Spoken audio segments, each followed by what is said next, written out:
और शफ़क़त इमरान या इमरान शफ़क़त उनका गालिबन नाम है। ये भी रिपोर्टेडली लोग कहते हैं कि शायद अब आजकल वो किसी जगह पर सरकारी जगह के ऊपर शायद जॉब करते हैं या नहीं करते, ये मुझे नहीं पता, लेकिन बहरहाल वीलॉगिंग करते हैं और अक्सर इमरान खान और बुशरा बीबी के लिए गलीज़ ज़ुबान इस्तेमाल करते हैं। ये तो मुझे माजी का पता है।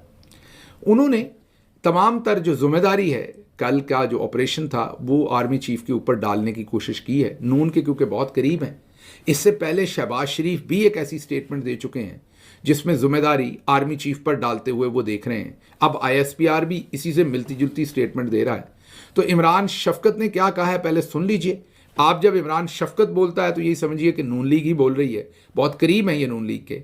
तो ये ज़रा सुनिए कि ये क्या क्या रहे। नमाज जनाजा पढ़ने के बाद आर्मी चीफ साहब ने DG जो रेंजर्स हैं उनको कहा, clean Islamabad before these dead bodies of my